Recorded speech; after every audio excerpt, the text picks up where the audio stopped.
Indeed, we do. It's lying.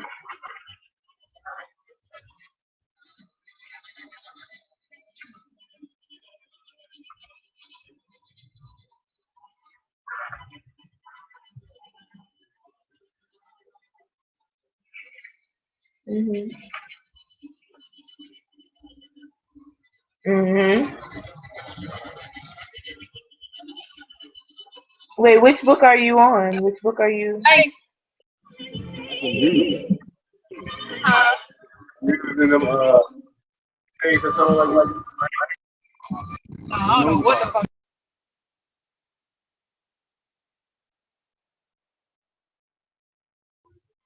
Hassan, if that's you, can you mute your?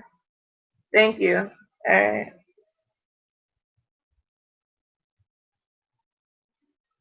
A dissertation on personal power. Yeah, Sister Anna Eid really went in with that. Really went in on that book. That's a beautiful book. Mhm.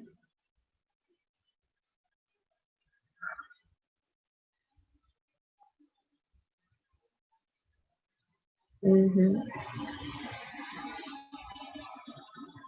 Like, I mean, well, it's not for naught. You know, like when it comes to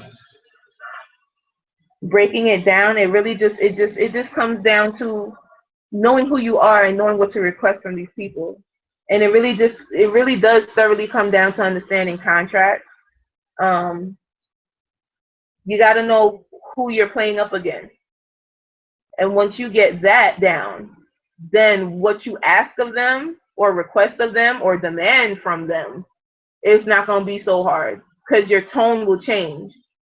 Because just off of knowing who they are, you'll know what to ask for or how you can treat them.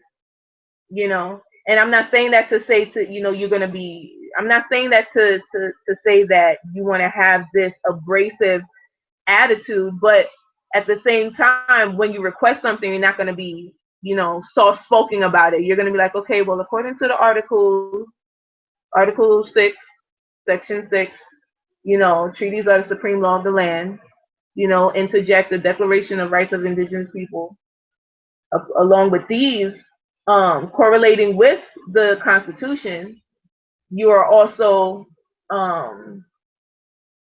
obligated to uphold these articles as well, seeing as though the treaties is the supreme law of the land. And then you'll run down what articles you need to tailor to whatever situation you need to tailor to. And that's what you stand on. Because at the end of the day, all of these corporations, they're creatures of, like, the corporation, all the corporations are a creature of the United States, the United democracy, and that is a creation under the Constitution. And it can't supersede the Constitution, regardless of what. This is why it seems like, this is why we tell people to understand what is being said in the Constitution, because at the end of the day, the corporation, like a inanimate object, cannot have control of a flesh and blood being. It can't happen. It doesn't compute. You understand? That's why you got the law of the land, which deals with common law, jurisprudence, right? And then you got the law of the sea, which deals with commerce. And that's where people get tied up with the UCC, dealing with all of that. But it's two separate jurisdictions. Two separate. Where the real problem that we got tied up in is when these crackerjack people decide to put admiralty law, bring the law of the sea onto the land. This is where you get the maritime, where they say that we're in a maritime jurisdiction, we're always at war and stuff like that, whatever. They're speaking like we're not at war. We're really at peace. wholeheartedly, we are at peace. On the land, we are at peace. But the problem is the people who are within the Admiralty jurisdiction, the minister, what is it? Municipal jurisdiction, they are at war. They are creating this ruckus, this chaos to have people stir their emotions and want to spend stuff for the sake of spending stuff to keep their wheels spinning. You understand? Because at the end of the day, there is no gold, there's no silver that's backing up that fiat. The only thing that's backing that up is our investment in it. The fact, just for the sake that we get up, well, not me. You know what I mean? But overall, generally, you have these people getting up for their 9 to 5 to keep their wheels spinning, to keep their corporation going. And that's the issue.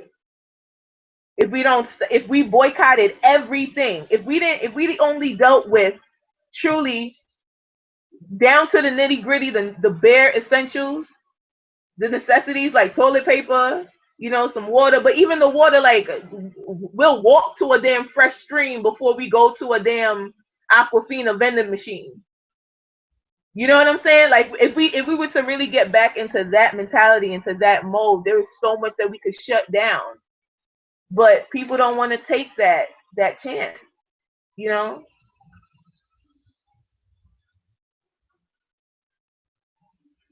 I mean, I have. Don't get me wrong. I got my little supply stocked up in my closet. I can show you. Well, I'm not gonna carry my computer right now. No, I ain't gonna do that. But I do have my little stock. You know what I'm saying? Like, you see certain people, like, they're begging for donations because we gotta save up and we gotta go get this and that and that. No, we ain't gotta do shit. If you cared enough, care ahead of time. You know what I mean? I have my GMO free seeds. I have a whole bunch of damn top ramen noodles up in there. I got my flour. I got my sugar. I got some rice. I got my bag of beans. We'll be good. Like, whomever's around my vicinity, and you need some place crash or whatever. When shit hits the fan, we'll be good for at least 6 months. We'll be all right. You know what I'm saying? Just rationing things out. We'll be all right. But once again, you have these people that want to make this hysteria kind of thing. It's like, no, just do your part how you can. I shouldn't have to send you 50 notes and how can I trust that you're gonna use that 50 notes for what the hell you say you're gonna use it for? Like, nah, like, the bank done screwed me enough. I'll get my own resources. Thank you. That it doesn't have to be. I don't know. Like, people kind of take things. People take things how they take things, But like I said, if they can, they would already do it. It wouldn't even be a question. Like I said, I don't have much of nothing. But the food stamps that I got, a percentage of that goes to the fund in my closet. You know what I mean? I got frozen vegetables and fruits in my freezer, like, tied up in a bag. I don't even touch it. I pretend I don't see it. For that rainy day, because you never know. You just never know. And these are precautions that we have to take. It's a realization that most don't want to have to go through, but at the same time, it's always better to be ready than have to get ready.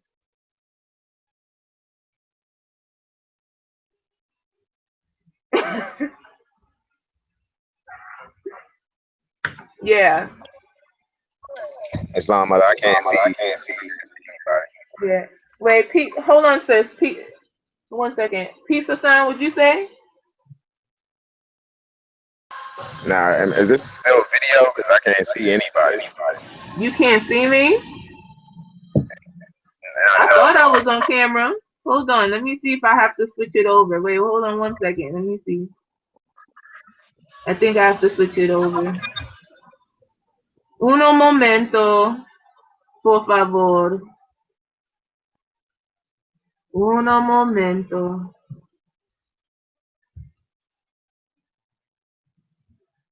Alright, let me X this out really quickly.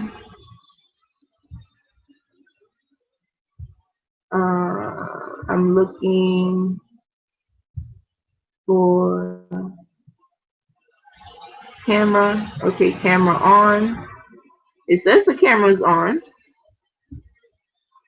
Let me go to tools really quick. Hold on. Opening cameraman, downloading app.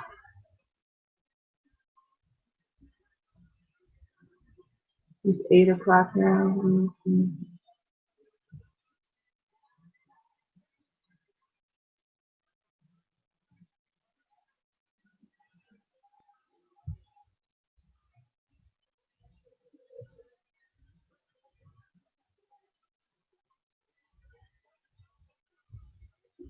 Okay, that's not it. Wait. Where are you? I'm looking for the camera.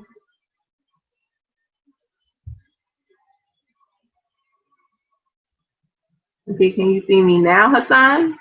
I hope you can hear me. I don't know. I mean, I can hear you, but I still can't.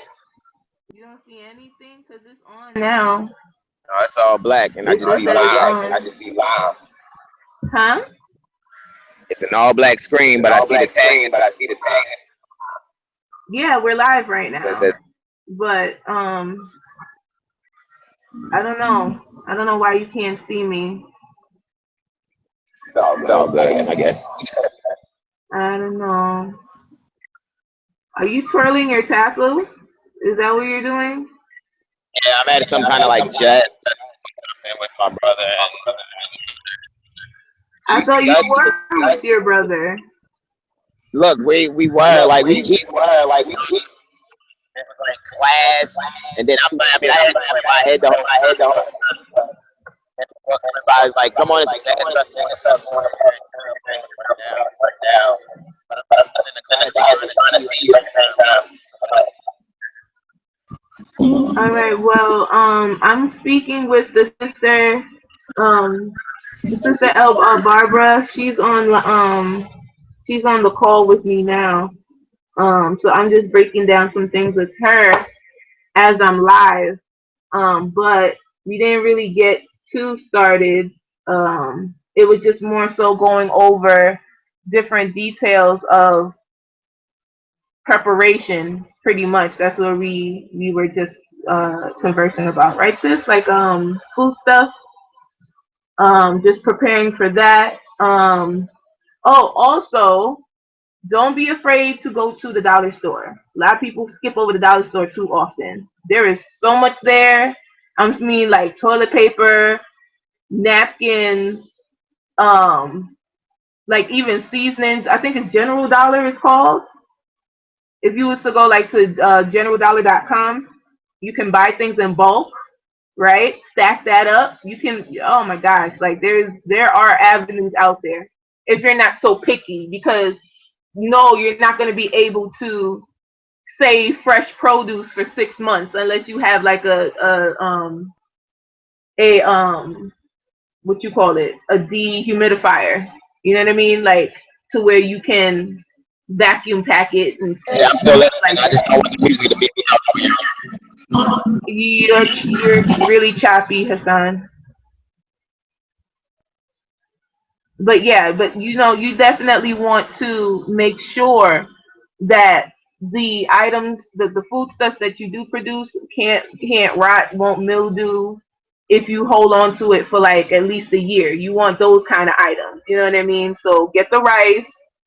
No, it's not the best thing, but that will hold you down from clawing somebody's face off when you got hunger pains. You know what I mean? Don't be too afraid to get the what else?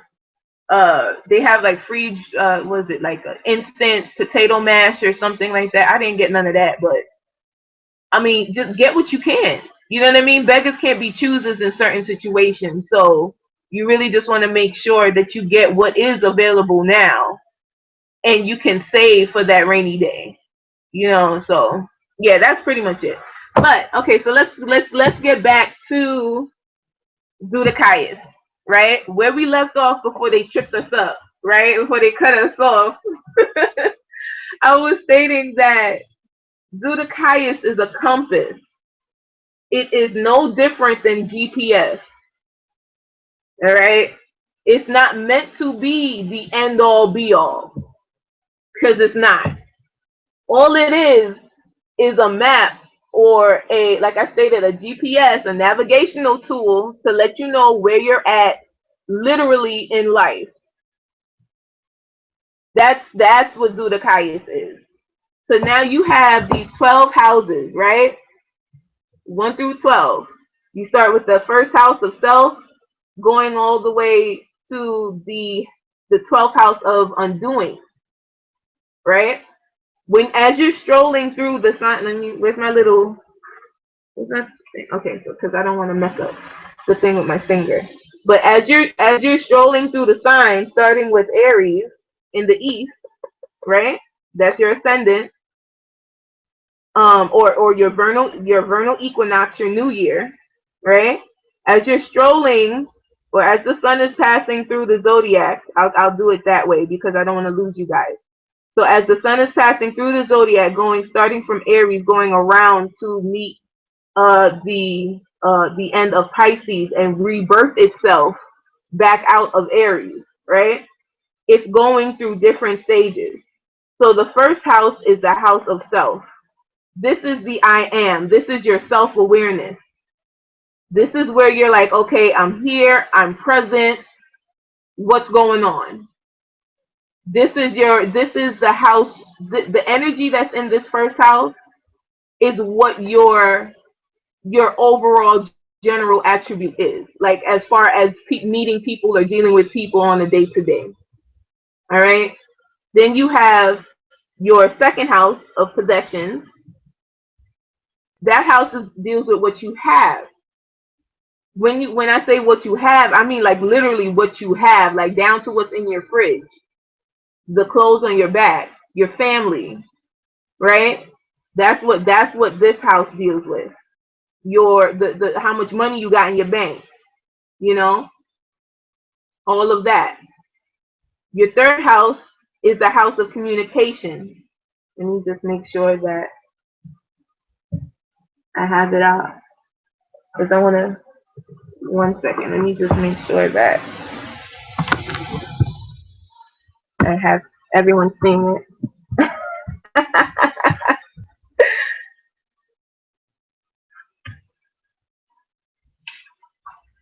Oh, oh no.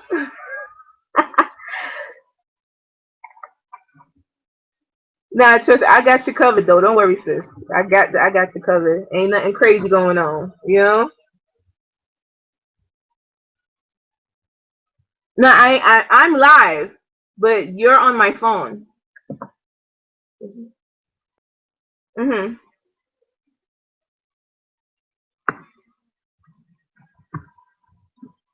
Oh wow.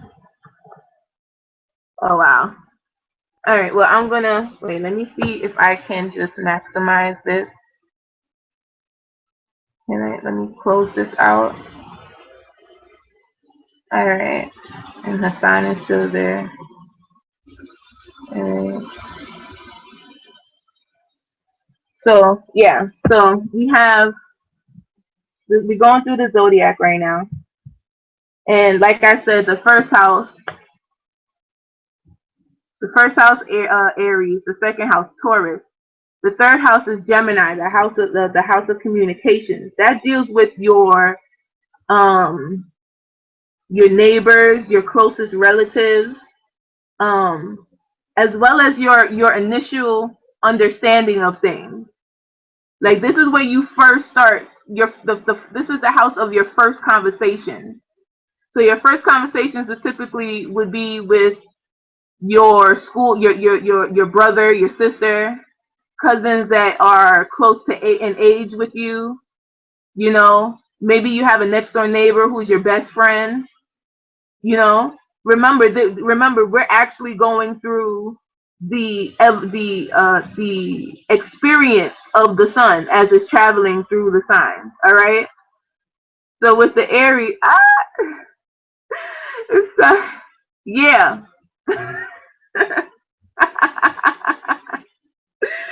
All right. Right. Let's do it.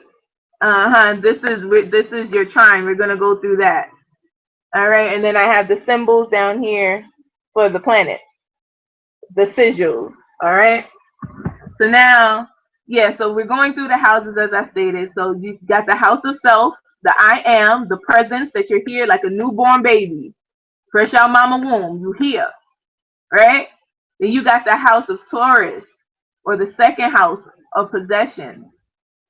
That deals with what you have, what you actually have, right? Then you're motioning, going to your house of communication, the house of Gemini.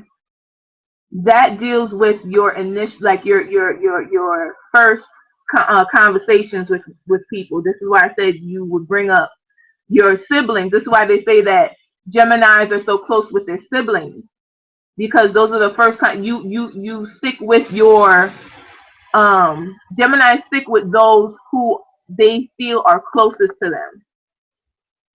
So that's why like they may have a relationship real tight, and this is in Bible, because depending on what aspect, certain planets are, certain houses certain planets are on, there can be a disruption with the frequency of what a sign generally would give off. You see what I'm saying? But overall, what Gemini represents is that those first relationships that you would have with your sister, your brother, your first cousin, your best friend from school, things like that. Then you move on to the fourth house. The fourth house is home, right? This is the house of mother. This is known as the house of mother, your mother nature. This is where the moon resides, right? This is where you deal with your house, your domestic life.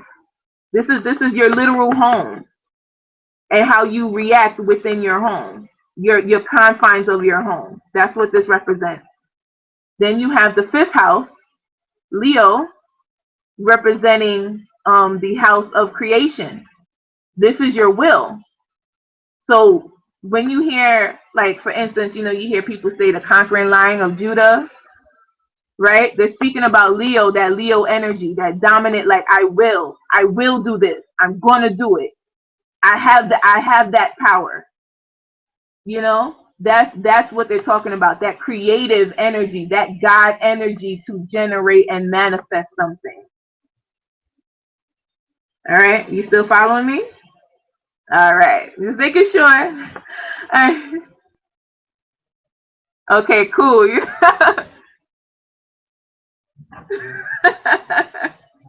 I'm glad, really. Truly, okay, so just to continue with Virgo. Virgo is the sixth house. The sixth house here deals with your employment, the service that you do to the public, as well as personal health. That's what Virgo deals with. It deals with how you eat, your hygiene. Um, it's also known as the house of enemies. And why is it called the house of enemies? Because once again, you're dealing with the public. This is the service. This is the house of that you would serve others. So how you dealing, how you're interacting with people, and when you're interacting with people, more than likely you're gonna have those individuals who may not like you, like your coworkers, that you may not cooperate too well with. They fall in this house. People in your family that say you had a family job, right? Say like you had a family business, and you had a cousin who also worked along with you, but you guys don't get along at all. They will fall in this house, the sixth house. Then you can also always remember, just a key.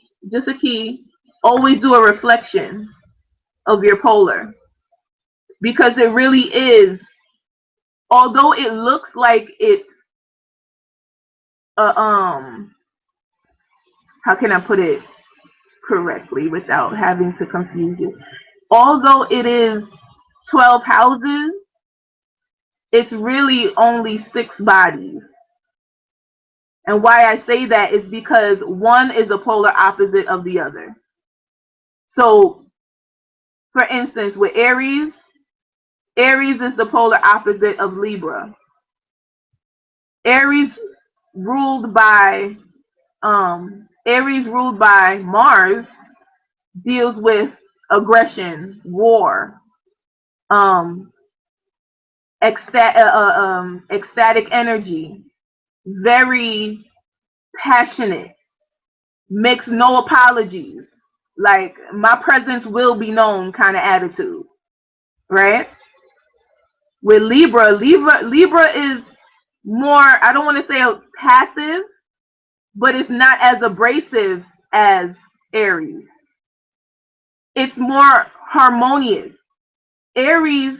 Libra will flex and it will mold what it needs to mold itself into to create a harmony or a balance.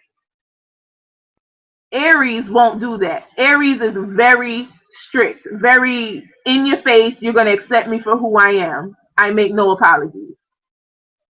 That's Aries. All right? But understand, like, look at it like this. Aries represents war. Libra represents peace. But it's the same, it's like two halves of the same whole. You see what I'm saying? No different than like love and hate being on the same line of emotion. The same line of concern. Because you have to be concerned if you love someone. You have to be concerned if you hate someone. Right? It's on the same line of emotion. Just at different poles of each other. And then this is where we're getting into, right now we're getting into the law of correspondence, dealing with the 7 principles of Saudi, or what they call they also call it the, what's the other name of it? The 7 Hermetic principles, right?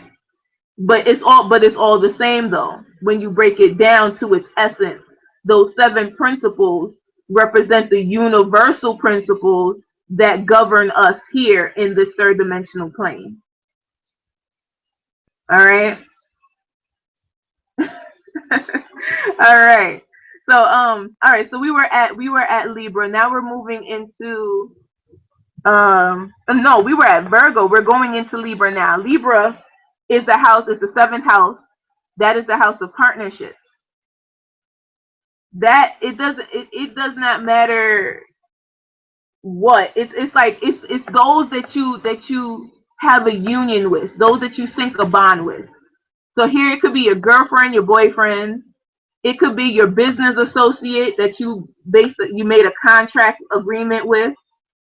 It could be, it's anyone who you enter into your life by choice. You understand? Because like down here, right? Like say in dealing with the 3rd and 4th house, when you're dealing with your family, you don't necessarily choose your family. I'm speaking from a 3rd dimensional perspective now, right? You don't necessarily choose your family. You're just kind of here, you know. And then you're trying to figure things out. Like, okay, I love my mama, but I don't know. You know, I love my brother, but we just don't get along, right? The 7th house represents those that you choose to be in your life. You make that choice. You create that bond. All right. Now, the 8th house, one of my favorite houses, right? This is the house of legacy. This is Scorpio. And with Scorpio, the thing with Scorpio that people really need to understand, they like to say that Scorpio is very sensual. They're very passionate, sexual people. Not so much. Not really. If you really want to look for a promiscuous one, it's Gemini. Gemini is the one that's down to try. Gemini's like, okay, I'm feeling you. What's really good? What's going on, right? Scorpio's the beauty with Scorpio is that Scorpio wants to unlock what's deep down in you. And they know instinctually, they may not all know consciously, but instinctually they know that one of the ways to really tap into who you are is through a sexual experience. It's in that unification. That's the beauty with Scorpio. That's why they get so possessive. And remember polar opposites. You're dealing with Taurus, the polar opposite of Taurus. Here, Taurus is possession. So is Scorpio. Their wealth house. I should have also broken down the different groups, such as life and relationships. Hassan, can you please just mute your phone for me? Thank you. But yes, with Scorpio and Taurus, their wealth housing. Excuse me 1 second. I just have to make sure I have my phone on mute because people are texting me and I don't want to I don't want any disruption. But so we have the houses. We have those houses, those polar opposite houses of wealth. And with Scorpio, like I was saying, Scorpio deals with your legacies. It deals with what you're going to leave behind. When you transition, what is it that you're leaving to the next one? This is why it's the house of occult, because it's dealing with those things that were left behind from the dead, those from our ancestors, what they left behind for us to unlock and for us to know of. So you're going in the depths of it. You're going in the past. You see what I'm saying? Like going down the rabbit hole, trying to find out what was going on back in their day, and how can we apply the wisdom and the knowledge that they went through. How can we apply that present day in our time? That's what the house of Scorpio deals with. That legacy. All right. Now moving to the ninth house. The ninth house is the house of how can I say, aspirations, higher learning. This is the house that you like when you think in the future, like what you want to do, what you're gonna have 10, 20, 30 years from now. You're in the mind of a Sagittarius. You're planning long trips. You're seeing yourself years in advance. You see what I'm saying? While looking at the polar opposite with Gemini, Gemini is about short trips. Gemini is the one that's like, you want to go for a road trip? Okay, cool. Let's go. When it comes down to Sagittarius, Sagittarius is like, okay, I know I want to go on a trip, but what am I going to do when I get there? I'm going to go on some museums. And I want to know the history of this. I want to know the history of the city. Like you want to walk away with something when you plan a trip. When you're in the ninth house, you're thinking of what will you get out of it. This is the house, you got to remember, that's ruled by Jupiter. And Jupiter is the one that is the guru of the whole of all the planets. That's the one that's grandpa. Remember I said before, I don't know if it was choppy in the other room, but I stated that I see Jupiter as grandpa with the old wives' tales. those lessons learned, like, oh, when I was a young buck, we used to do X, Y, Z, and you guys have it so easy now with your fandangled machines. I used to have to walk all the way to the well when I wanted some water. Now y'all could just go to the store. You know, that's what I think of when I see when I think of Jupiter, the one that will tell you, that will give you some wisdom, some key advice. You know, moving on to the 10th house. The 10th house is the house of careers, your social status, and it's ruled by Saturn. This is one of the most important houses in anybody's chart because this is how society sees you. All right, this is how, and see how it's a polar opposite of the house of home. So it's like your home. Those who are close to you are the ones who know you, right? The ones that know the true you. You don't hide who you are when you're in your house. You just chilling, walking around naked, doing what you do. you know. But then it's society. How the 10th house shows how society sees you, how the outside world views you. That's what the 10th house represents. And as I said, it's ruled by the 10th house is ruled by Saturn. Saturn deals with your disciplines, your limitations, the lessons you I want to say you want to learn, because you always want to keep in mind that you are in control of your own destiny. All that this represents is a compass for where you're at. All right, people really got to get that in their head. Because nothing, when you speak of Allah and man, when you speak of Allah, period. All right, now we talking some realness right now. When you speak of Allah, period, it's subjective to no one and nothing. It is supreme. It is completely sovereign.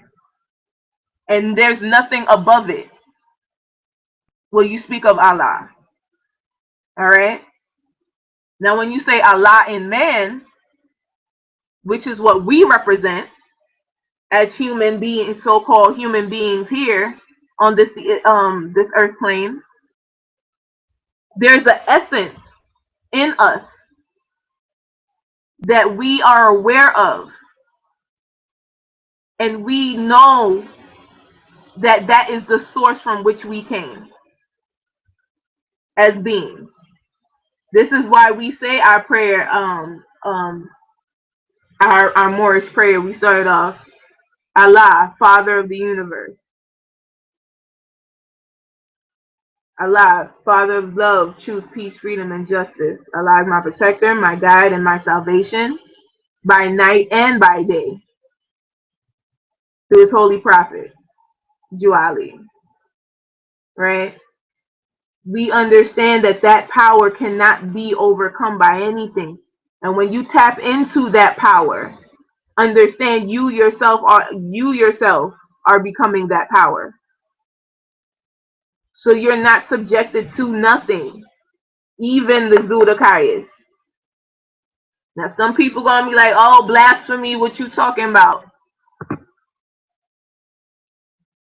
I'm talking that real. If you know Allah, I know Allah. Then you know that you have the power to do whatever you set your mind to, good and bad. Let's get real. I can go outside and pull a damn Columbine if I choose to. But I got morals. And I got love in my heart. So why there is no reason for me to go do that. But I will not ignore the fact that is my choice in understanding karmic duty, in understanding responsibility, and thoroughly understanding how interconnected, interwoven we are in this reality. It plays a very big part, you know? So, but again, you watching me on YouTube?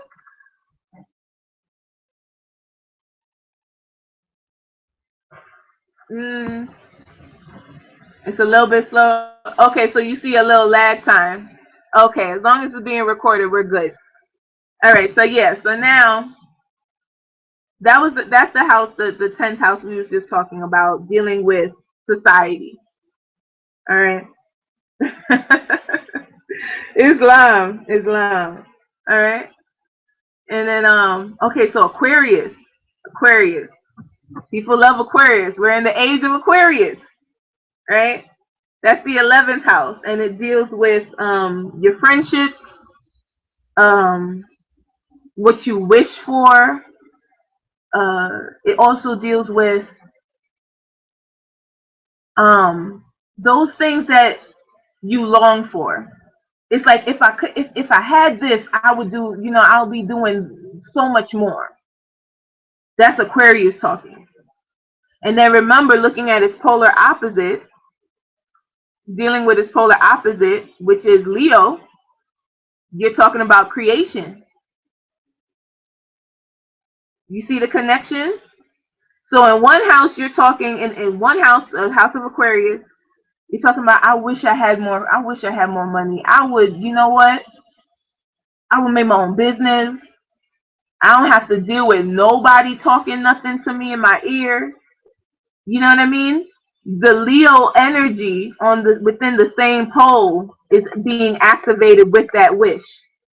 So now you're generating that will to want to go build your own business, to want to go search and go find the steps that it would take to create that and manifest that into reality.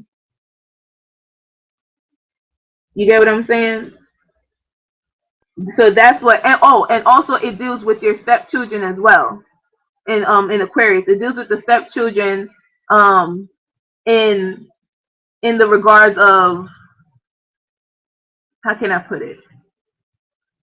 It's like those children that you would take, like they're not necessarily blood, but you love them anyway. Like you love them as if they were blood. You know? Although we are one blood. So, I mean, it just depends on how deep you want to take it. I'm a Pisces moon, so I take it all the way. Just one blood, straight up. And so then, speaking of Pisces now, we're in the 12th house. And the 12th house is very important because this is the house of undoing. The 12th house is the house of self-revelations. Those things that you learn. Remember when we began this? I said it's the trip that's the sun, the fresh sun, right? Coming out, springing out with the I am, that Aries energy. And it's trickling along in life, going through the houses. You're going through your possessions. You're meeting some people along the way. You're dealing with, you're creating things. You're dealing with enemies, right? Going in the house of Libra, the house of Virgo. When you're outside people in your health, right? You're meeting your enemies, but you're overcoming those enemies. Now you're crossing the descent point, because this is ascension in the east, and this is descension in the west, when you're talking in relation to the sun and the zodiac. So now the sun is really going down at this point. It's really going down. Because remember, it rises in the east, right? And sets in the west. Right? So yeah, so now you're going, or that's what it's perceived. Like from Earth. So but yeah, so now the sun is going down, it's doing this descent into Libra. The house of Libra, you're dealing with your partners now. Like you might find a lover. You might find a lover, you might find a hubby, whatever. Now you're dealing with, say, you're lost in your family. Now you got to deal with the legacies. Now there's a will or something. You know, there's an estate that you got to look after and figure out, like, how to divvy that up.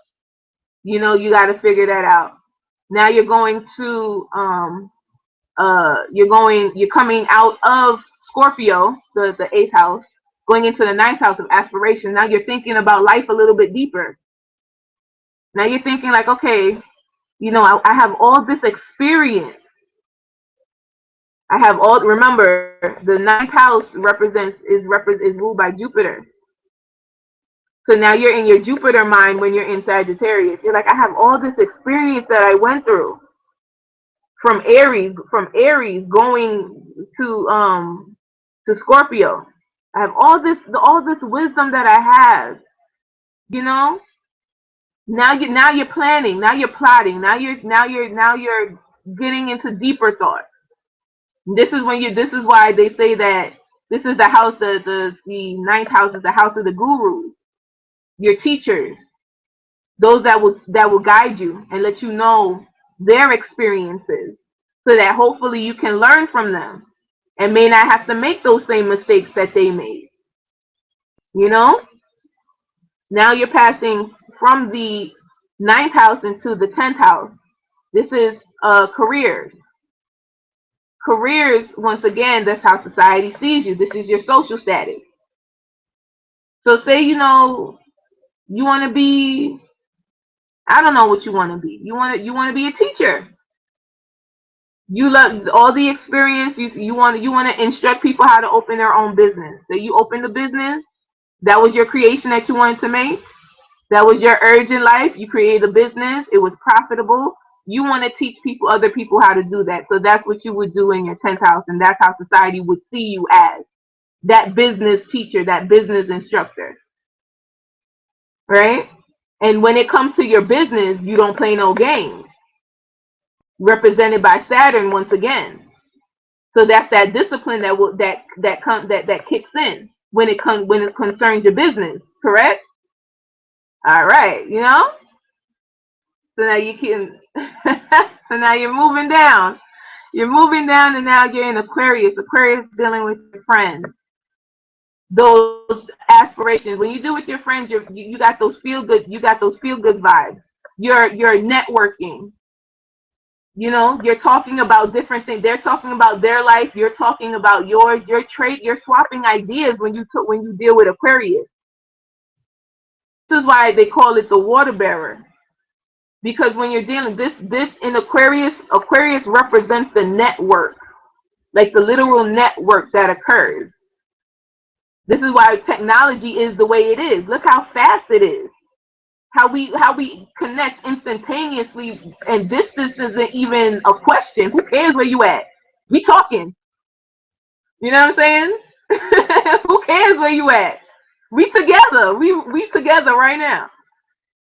You see, that's the power of Aquarius, uniting all of that. That's that unified mind, that Charlotte's web, that interwoven web. That's what Aquarius represents. So now we're moving from Aquarius, and we get to the last house now. And once again, the 12th house is the house of undoing. So you're contemplating all that was done from the beginning up to the end. And before you start the beginning again, right? Before you're born again, right? You have this self-undoing. And what that self-undoing represents is you shedding your skin. It represents that old baggage that you had, those lessons that you did learn, and those things that you wish to experience because you didn't get a chance to experience it in this life. So now as you're contemplating that, you're being birthed again, because remember, when you're at the end, you're also at the beginning. Circle don't end. So as you have that on your mind now, you're morphing, or you're going through a transition from Pisces back into Aries, where you're born again, and the I am re-emerges itself. Going through a different, it's going to have different experiences this time around, but it's really the same trip though. You understand? Like, and that's the circle of life. This is why it doesn't matter who's on the planet.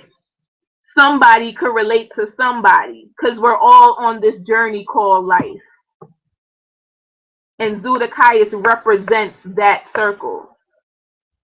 This is why we should understand it, and why it's so imperative to have an in-depth analysis of what these signs mean, because once again, each sign represents a house, and that house represents an aspect of your literal life. So whatever energy, when you look at your natal chart is what we call your constitution, which is your physical makeup. That is a picture of the heavens when you manifested onto this earth plane. And the energies that are within each of those houses is how you react to that situation. So your first house of self, where Aries is, or that is controlled by Aries rather, your first house, whatever sign is in that house, that's the energy that you will emit through that house. So if you have, for instance, say that, let's just turn it this way, right? So now, in the East, instead of what we have here, instead of, trying to make sure that I'm looking at it right. Turn it this way, right? So instead of having Aries in the first house here, because the signs and the planets move, but the houses don't move. All right, the houses never move. So you have in the first house, this right here will be represented as the first house here, right? So here, what we have there, what does that say? Because I can't see. Well, I did it 180. So the house that will be in the house that should be there is Libra. Me flipping it, right? Doing a 180 flip. So say the first house is Libra, right? You'll be emitting you'll be very humble. You don't want to argue with nobody. You just want the problem, but at the same time, you'll be very indecisive. You're like, I don't know. I just want peace. I don't want to argue. What I got to do so that we don't argue. That's Libra. That's the energy that you will be giving off in your first house.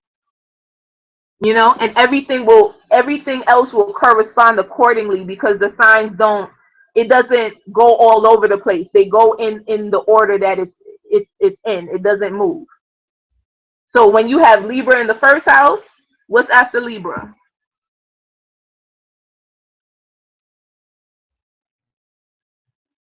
And then Scorpio, correct. So then Scorpio is what will be in your second house of possession. And that's a hell of a house. That's a hell of a combination. Because you're going to be so spiteful. You're going to want to hold on to everything. Because you're going to have that energy of Scorpio emitting in that second house of possession. You're going to want to hold on to everything. Like, no, this is mine. I ain't sharing. Why should I share? Who are you? That's what you're going to be asking people. You know? That's what it is. And then the third house, after Scorpio, you have Sagittarius. So in the third house, you're going to have this very this philosophic dialect. Like when you speak, you're going to have this a philosophic tone. Like you're going to talk like you're somebody's father, in a sense. You're always going to have this almost, it depends on the person, really. But some people may take it like, if you have Sagittarius in your third house, some people may take it like you're trying to be their father, and they didn't ask you to be their father. So you're always telling them something. Remember, Jupiter Jupiter represents the granddad. Like, I wouldn't do that if I was you. That's 5 to 10. You know what I mean? They locking people up left and right. You want to be one of them people? You know? You know, that's Sagittarius. That's Sagittarius in the third house. You know, and then you would just continue. You would continue going on, and that's how the signs is reacting in that house, relating in that house. Now with the planets, now we're getting a little bit deeper with the planets, because depending on what planet interacts with what, it creates it morphs a very unique characteristic within that house. So say for instance you have the sun. This is the glyphs. Well, they upside down. Excuse me for that. I'm so sorry. But okay, so you have the earth glyph, the moon, sun, that's Venus. And notice how Venus looks like the Ankh. You see that? Venus is the Ankh. That speaks volumes. People be skipping over that. That speaks so much volume. All right? Also symbolic of how in our flag, the red flag with the five pointed green star, the green represents the copper. Copper is the alchemical element of Venus. Also, Venus takes the path that Venus takes looks like a flower, that 5-star flower. The zigzag that you see that the star takes, that's the path that Venus takes in our solar system. So that's another there's just another tidbit, you know, right? All right. So then also you have Mars. This is the original glyph or sigil for Mars. It was upside down. It's just an upside down Venus. This is why they say men are from Mars, women are from Venus. Polar opposites, but we're still one in the same, right? And then you see Mercury. Mercury is unisex. That represents intellect. So it doesn't have a gender. There's no gender with Mercury. Jupiter, there's really no gender with any of the planets. What they really have are masculine and feminine qualities. Matter of fact, let me touch on that a little bit, because I really do want to get into that. But we're gonna get back to this though. We're gonna get back to this. I just want to touch on. Let me just write something really quick as far as understanding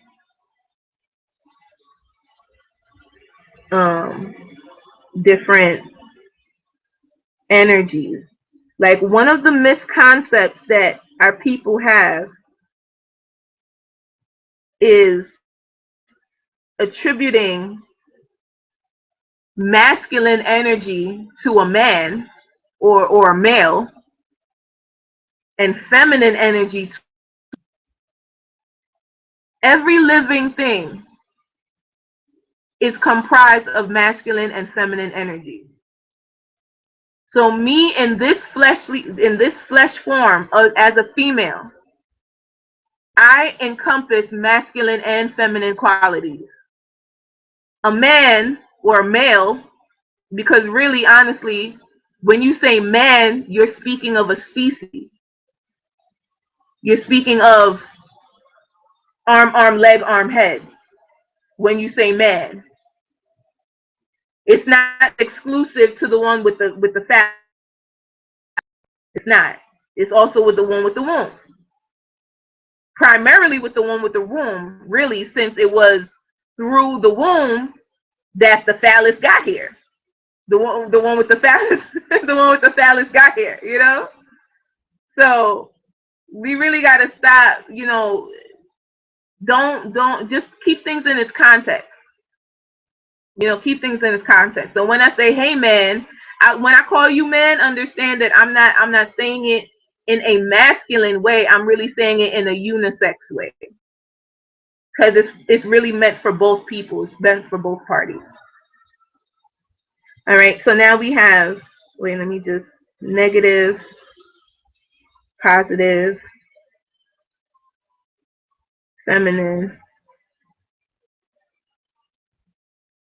masculine, right? I'm just putting up this little chart right here, just this little thing.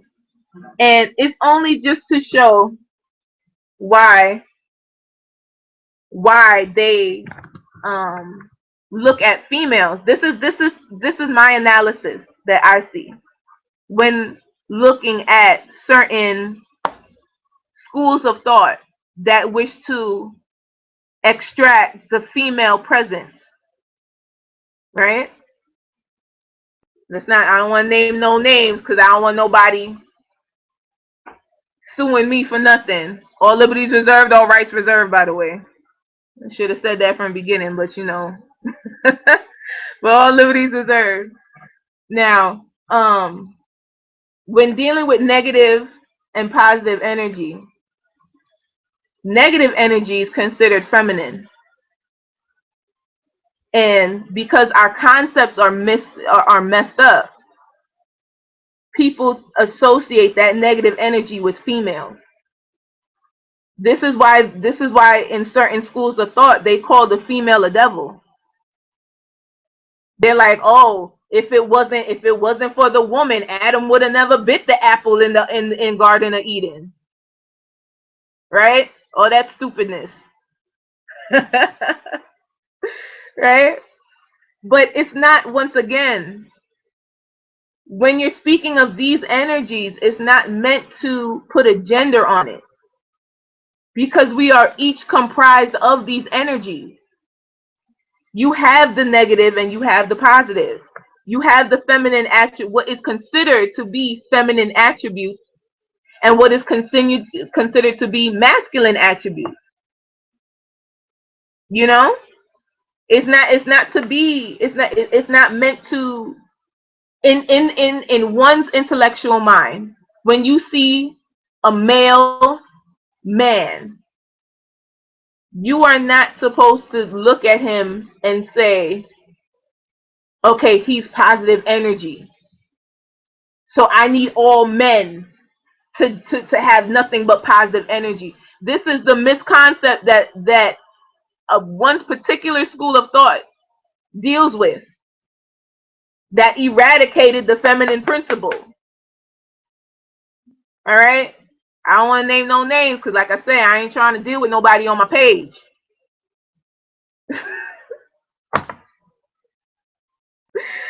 I'm trying to be cool, you know, but it's the truth.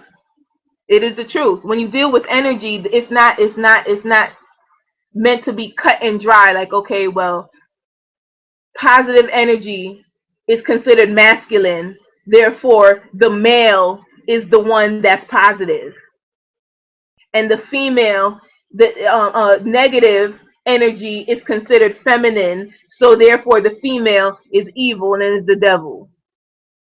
That's miseducation, that's indoctrination, and that needs to be eradicated from whomever's mind is thinking that. Okay?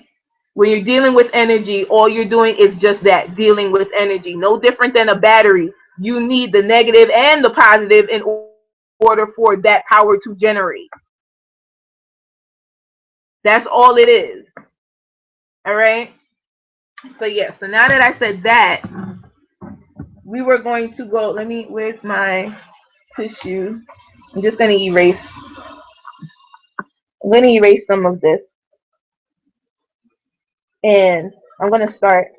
I want to start a class dealing with the calendar. Remember we spoke about the calendar a little bit in the other class? With the calendar, I want people to understand that they really are dealing with two cycles at once. You're dealing with the lunar, and you're also dealing with the solar. But that is not to negate the fact that you have the other planets going through their transit as well. So the same way you have a solar return, aka your birthday, right? But it's really your mother's birthday. It's your born day, right? But your solar return, you can also have your Mars return. You can also have your Venus return. You can have your moon return, your lunar return. Like this is where you're like there is when you look at this compass, when you look at Zodiac, there is so many ways that you can plug her in to see the path that you were on and the path that you are on, and even dabble into the path that you're going on. It's beautiful once you really get into the real timing of it. But you have to understand their cycles. For instance, when you're dealing with Earth, you're dealing with well, let me not say Earth. Let me say the sun. You know the sun is going around. It takes about approximately 365 days to go around the celestial belt. The moon, it takes 13. There's 13 moon cycles to go around the celestial belt. You know, Jupiter. Jupiter take it's I think it's about 2.5. Don't quote me. Give me 2 seconds just to make sure, because I don't want to misinform nobody. All right. So yeah, it takes a year. It takes a year in each sign. So it means it takes 12 years to go around the celestial belt. Then you have Saturn.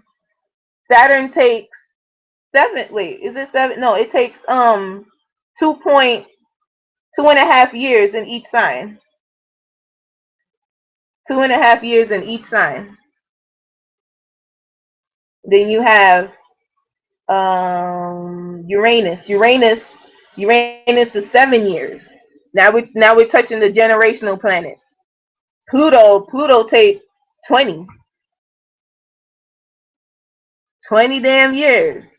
You know, that's why those are like that's why the outer planets, I won't say that they don't impact us, because they definitely do. However, with the inner planets, they have more of a daily effect on us than the other three, the outer planets. And when you look at it, when you really get in depth of it, of Zodiac, then you will see that when it comes to Uranus, Neptune, and Pluto, they represent the higher octave of this realm. You follow? They represent that. So it's like with Zodiac, with Pluto, Neptune, and Uranus. Neptune representing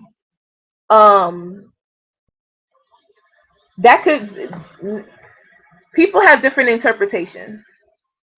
Some people say that Pluto is the higher octave of Mars. Some people say that Neptune is the higher octave of Jupiter, and then Uranus is the higher octave of Saturn, right? But I mean, depending on whom you're speaking with, some would say that Neptune is a higher octave of the Moon, and then Uranus will be a higher octave of the Sun. You know, and then Pluto will represent the higher octave of who would I say? Pluto, because really all Pluto represents transformation. It represents that. Some people say sudden change. It's really not sudden change. What it may be perceived as sudden change if you never saw it or you never caught it in your chart. But it's what Pluto really represents is that build up to the turning of a chapter in a book. You turning the page or closing the door from one stage going to the next. That's what Pluto represents. So when people see that in their chart, whatever house they see Pluto, there is a chapter that's closing and beginning there. There's a stirring, you know, and it's going to be a major change, a drastic change from what it was that they were used to or what they had from previous. It's going to be different. That's all you can really expect with Pluto. It's going to be different. How different? It depends on the other aspects within the chart to really determine that. But it's going to be a change.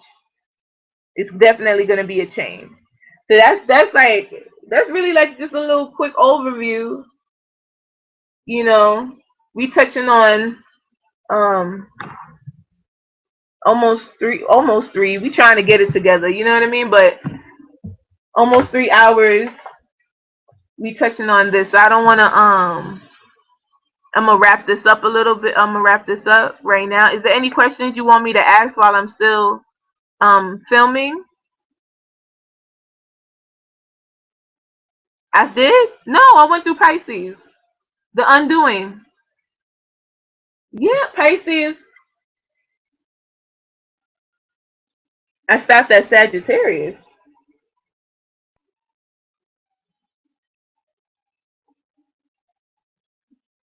Yeah, Pisces represents the undoing. And remember, I told you, like, you travel through.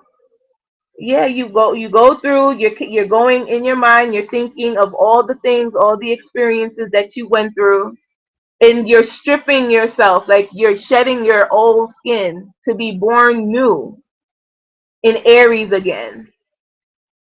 So you're emerging in Aries as a new presence, as a new being, going through a whole new experience from what you did previously.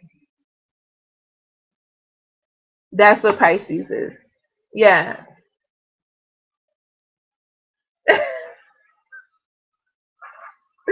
You just try to hold on. I'm glad, and however um however people relate to the planet, as long as they have a very clear and expressive like their concept needs to be very clear. They can't have a muddy um concept of what these planets represent in their mind. Remember when we went back when we first spoke on words and how important words were, but truly what means the most is the intent in the heart, the vibration that is being picked up when they see something, when something is presented to them. Like, for instance, the word murderer, right? When you hear murderer, typically people are just standoffish, off-putting, scared. You see the vibrations just off of the word murderer. But if I was to say lover, now you got a smile on your face, memories and flashbacks coming back to you. you know, some good, some bad, but they coming back though. They coming back. That's the power of words. The vibration that comes to you when you say these words, and when you remember God means to invoke. So when you're guiding, or when you guide something, you're calling something, you're calling upon something. So when you say, like, for instance, when someone says your name, when someone calls your appellation, right? They're guiding you to them. They're calling you to them. They're drawing your energy you're at. They're pulling you to them. And then even on a deeper level where, say there's no communication, they just have you on their mind. Then all of a sudden, you may feel the need to want to call that person, and you didn't even intend to. But just because they had you on their mind, all of a sudden out the blue, it's like, okay, let me hit up so and see what's up. And then that's when you start thinking like, oh, you're gonna live forever. I just had you on my mind. I was just thinking about you. You know, these are true connections. Nothing by coincidence. That is energy. That is energy. This is why I'm saying, like, we have to, when you are doing things, when you are studying things, you need to have a very clear concept. It's very important. Because if that concept is misconstrued, then what you manifest won't be what you intended. For instance, I'll bring up the word black. And I won't even, I'm just going to touch on the fact that anyone who understands esoteric science understands that black, the color black, or the shade, right? It relates to transformation. That when you have a people who do nothing but pull on black energy, constant disruption is going on in their life, is it not? Somebody always getting shot. Somebody have some kind of drama going on. Somebody locked up. Somebody dead. Somebody constantly. Somebody just got kicked out their house. Their mama just had a stroke. Constantly, constant transformation going on. No settledness. Nothing level at all. That's the vibration that these people constantly call upon. I'm black man, I'm black woman, I'm this, I'm that. Okay, well, you're calling on instant transformation. Guaranteed. Constant transformation. Anything that comes out, black people are the guinea pig for that. Anything. Don't matter what. It's black people who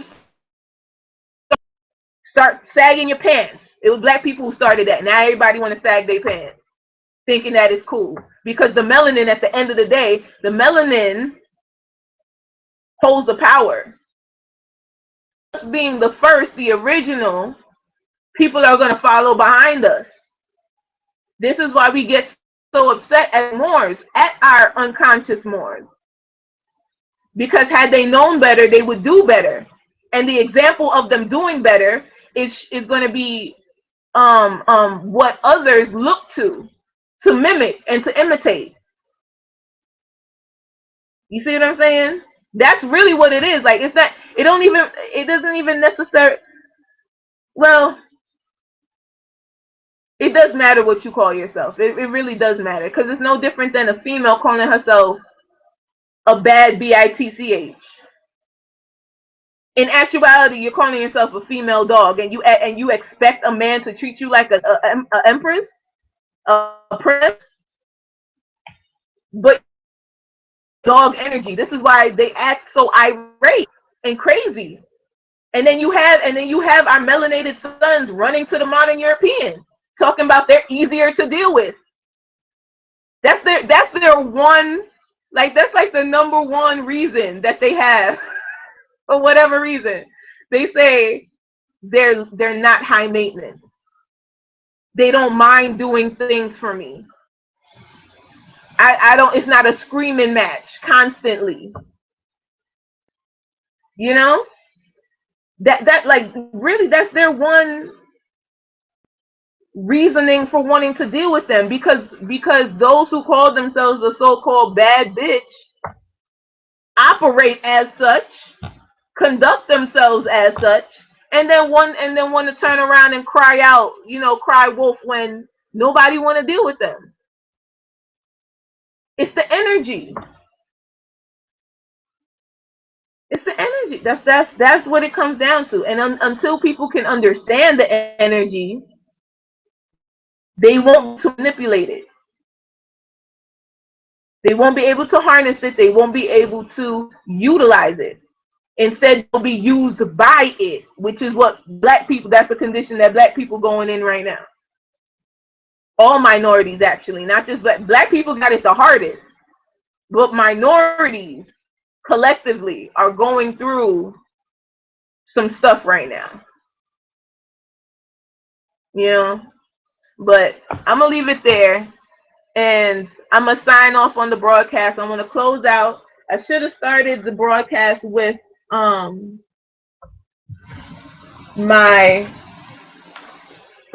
with the prophet. My apologies, Sheikh Sharif Abdul Ali, but he instructed all Moors to read this proclamation at every meeting. And so, since we have Moorish minds, we're dealing with Moorish minds here. I'm gonna leave off with this, and then I'm gonna close out with the Moorish. And it states, I hereby inform all members that they must end all radical, aggravating. Excuse me. I hereby inform all members that they must end all radical, agitating speeches while at work, in their homes, or on the street. We are for peace and not destruction. Stop flashing your cards at the Europeans. It causes confusion. Remember, your card is for your salvation. Failure to obey my orders will be of severe consequence. We are love, truth, peace, freedom, and justice, and when these principles are violated, justice must then take its course. Any member or group of members who hold malicious feelings towards the temple or the prophet, or violate the divine covenant of the Moorish movement, will receive their reward from Allah for their unjust deeds. All true Moors will and must obey the law as laid down to them by their prophet. If they lose confidence in their prophet, they should turn in their card and button, cease wearing their turban and fez, and return to the state where I, the prophet, found you. This is a holy and divine movement founded by the prophet Noble Jew Ali. And if the prophet is not right, the temple is not right. The prophet therefore is sending out the divine plea to all Moorish Americans that they do their part in protecting their prophet and their temple. This is an everlasting movement founded by the prophet through the will of Allah to redeem his people from their sinful ways, by order of the prophet Noble Jew Ali. Allah, Father of the universe, Father of peace, freedom, and justice. Allah, you are my protector, my guide, and my salvation, by night and by day, through our holy prophet, Noble Jew Ali, all ancestors seen and unseen, those known and unknown. Much love. Ashe, Islam.